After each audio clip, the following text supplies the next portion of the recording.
Uh, Today we are going to be looking at CODA. CODA. It's called CODA. From IMDb, here's the log line. As a CODA, child of deaf adults, Ruby is the only hearing person in her deaf family. When the family's fishing business is threatened, Ruby finds herself torn between pursuing her love of music and her fear of abandoning her family. This was written and directed by Sian Heder, or Heder, but I believe it's Heder. I'm not 100% sure of the pronunciation of the woman's name. She also wrote it. It's actually an adaptation of a French film, La Famille Bélier. And that I'm actually quite confident in my pronunciation on, which both I'm proud and ashamed of. It stars Emilia Jones as the CODA, the eponymous CODA, Ruby. It also stars Eugenio Derbez, Troy Kotsur, Ferdia Walsh-Peelo, Daniel Durant, and of course Marlee Matlin. The basic gig of this film, the hook, the thing about this film, it's a coming of age film. It is about Ruby. She is the child of, she's a teenager, a senior in high school. Also it's her mom, her dad, her brother.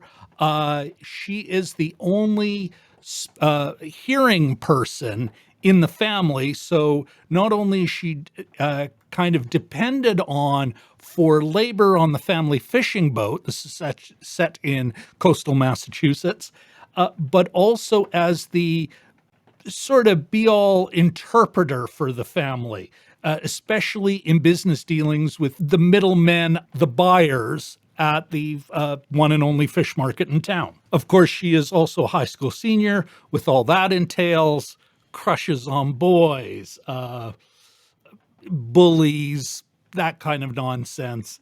And it is in this milieu that, on the spur of the moment, because of a boy she has a crush on, she jumps into an elective choir. And we found she can really sing. So that kind of sets it off. Meanwhile, there's a B plot about the economic viability of their family's economic viability, because them and every other fishing family within the community is getting squeezed. On the one hand, squeezed by the buyers who keep, kind of bringing down the price they'll give for their catch. And then they're squeezed on the other side by the federal government and the regulators who keep screwing around with quota, adding on extra costs, user fees, basically, this kind of thing. So there's that sort of B plot as they try and resolve that. As far as this film's social nutrition checklist, does it earn the reframe stamp? I believe this will. Although it isn't on their website yet, I actually dove deep. I was super excited. I dove deep and I found that I think it meets their criteria. Is it union made? As a matter of fact, not only is it union made, this is the most union logos I've ever seen at the end of a credit roll ever. So yes, it is union made. Does it pass the Bechdel test? Was the Pope once Polish? And last but certainly not least, I am proud to say, yes, it doesn't just touch on, this isn't an honorable mention. It just doesn't touch on class consciousness. It just mashes that class conscious button. So this is, Jim, I want to say this is like the first time we've been ever able. Thank you very much, sir. Thanks. I felt that it had earned a sound effect. Absolutely, it definitely did. Yeah, this is a 100% film, and I am just so jazzed. We finally got one of those, and I do believe this is the first time. Yeah, first time, and clear in every area. You know what? Like I've not where it's like kind of, well, yeah, it's close enough, or none of that. It's all, or I think it will, or I'm pretty sure, or even on the Bechtel test, it's not just one scene, it's several scenes. You know, it just, yeah, it was a real sweetheart. It was nice to see that that score come out. Yeah. Yeah. It So, wasn't belabored. It was just a natural sort of organic. The second time I've used organic, but a natural sort of, result of all the ingredients together in this movie. quick review, Jim. Well, what's your take? Couple surprises here. Going into it, you the basic ingredients, title, a little bit of the background of it, that it involves the deaf community, the hearing female daughter of the family, Marlee Matlin. It's nice to see her again, although I believe she's worked pretty regularly over the years. For a music movie, I think that every movie has a hook. Like, why are we watching this? What is the hook? What is the new thing here? And I think it's like a more dedicated perspective from the deaf community, actually. And so as a result, a lot of this movie, and it's funny that Curtis, the sound guy, is here. It's not all silent, but this is probably the quietest music movie and I thought that was a really ballsy choice. At the end, there's sort of a climax where not sort of a before the actual. There's I don't want to. Are we in spoilers? No, we're nowhere near that. Okay, just give us your quick review. There's a concert, and right in the middle, they go into silence. Like the music just fades. So there's a big spoiler for you, folks. Well, not the spoiler in terms of plot, but just in terms of that, and the reason why I bring that up is because I thought it was a super brave choice. So a lot of times where, part of the dramatic effect of drama is when you have these raised voices. I mean, that's all. What's an Oliver Stone movie without people screaming at each other? This one, you don't have. It's the barbecue of movies where everyone's screaming at each other. Yeah, and you don't get that. You don't get that extra audio punch, right? So instead, you have these people signing, but in silence, and you hear their hands slapping together when they're being really emphatic. And I thought that was a really interesting, brave choice, something I hadn't seen before. And that's kind of the hook for me was that it seemed to be dedicated to the deaf community's point of view. Whether or not it was, I'm not a member of the deaf community, obviously, but I thought it was kind of a brave, gutsy choice and quite interesting. But other than that, who's cutting onions? It had a nice emotional impact at the end. But yeah, I quite enjoyed this one. Yeah, me too, Jim. I was at moments. It is a coming of age film. It is that kind of slice of life, or that slice of life coming of age film where we really do know the road most of the viewers know the road this girl is on. Mm-hmm. It's that there is those moments of just sheer horror of being embarrassed by your parents. Oh yeah. Just the embarrassment of being the focus in a classroom, that the wanting to be invisible yet wanting to be noticed. Do you act? Don't you act? Who am I about? Is the thing I really like, am I any good at it? All that stuff. So there's that feeling of poignancy, that personal nostalgia, the nostalgia for the road we have already been down on, and we may have made different choices than this kid has under different circumstances, but there's still that feeling. There's feelings of anger.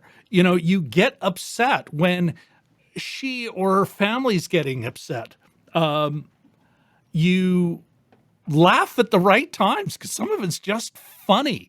Like they really make some interesting choices on her friend, her sex positive buddy. Yeah. You know, and so you get all these feelings, and at the end, you're absolutely right. They play with the climax. Usually the climax is that big showstopper, and then they don't. It's not at the big show. It's because you really run the risk with a movie like this where it's like, am I really just watching Glee with a couple of, with, oh, but she's the child. Here's the interesting point of departure. She likes to sing, but the family's deaf. It's like, Yeah. what am I watching, the SCTV version of the jazz singer, except it's the cantor, Yeah. like, um, they don't fall into that trap. You're right. Like, I would argue it isn't so much a music movie as it is how do you experience these things if you cannot hear? Mhm. And how do you communicate these things to people who can't hear?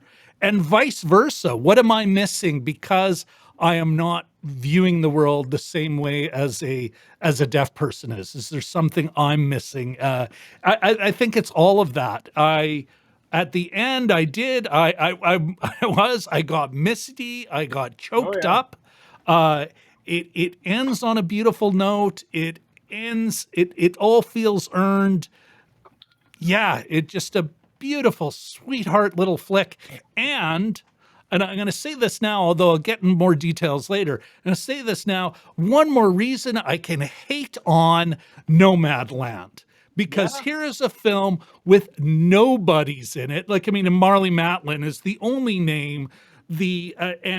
And no one's going, oh, we can put 10, we can put 100 million on Marlee Matlin. That'll fill the theater. There are people that are no one you're going, wow, this is and they managed to make it beautiful, Mhm. on location. It all felt real and union made Yeah. and class conscious, like properly class conscious. Mhm. At no time were these, I just, you know what? F Nomadland. This is the movie that went where it could, where Nomadland wouldn't, and managed to do it with a union crew. So I'm like, I can't love on this movie enough. It Mhm. is now currently my favorite film of the year. Oh You yeah. know, Okay. I gotta allow more room, No, it's good. It's but at great. least favorite film of the year to date Yeah. for this year. Okay. Yeah. Yeah. On that note, why don't I give the? I'll start with this. Just Well. further, you bet, you bet it's worth your time, folks. And I would say, here's the thing to expect: is that you will, if you're open to it, Mhm. if you're open to it, you will. It'll get you here, and it is interesting how easily you can empathize with these people, even though you don't share all of their experiences. You don't have to be a working class kid who's heard your parents talk about money and that stress to Mhm. understand the stress these people are under. You don't need to be a CODA or a deaf person to get what everyone's going through. It does that so fucking well. Yeah. Yeah.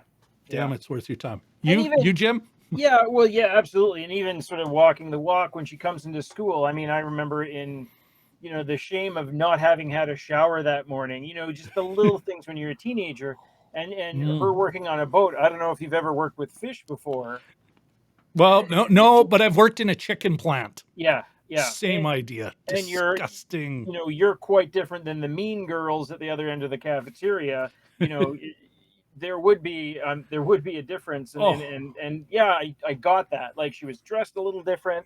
She was obviously falling asleep. Her hair was all over the place. I mean, they sort of really that seemed kind of genuine. You could tell even visually that she'd they had a do a different kind of reasonably good morning. job to dress down a very pretty young woman, Yes, yeah, to make her look yeah. average and insecure. Yes, yeah, yeah. Yeah. But yeah, no, is it worth our time or is it worth your time? Absolutely. Yeah, it's a great film. Yeah, yeah, we'll get into other parts of it, but yeah, I thought it was I was quite I didn't sort of think a lot about it beforehand. I mean, I knew of it, and I think I'd seen Sean Jackson, I think, review it. He came on our show and put it on his list as a recommend. And yeah. now, if this quick review only whetted your appetite and you want to dive deeper into this film, check out the replay of this episode of Jim and Rob Overanalyze Movies. Every show we go beyond the review to get into the craft, the story, and the meaning of the films we watch. And if you subscribe and ring that bell, you'll get the heads up in time to join us and the best chat on the internet live. See what I did there? Anyway, that's about it. Thanks so much for checking out our review. And, bye-bye.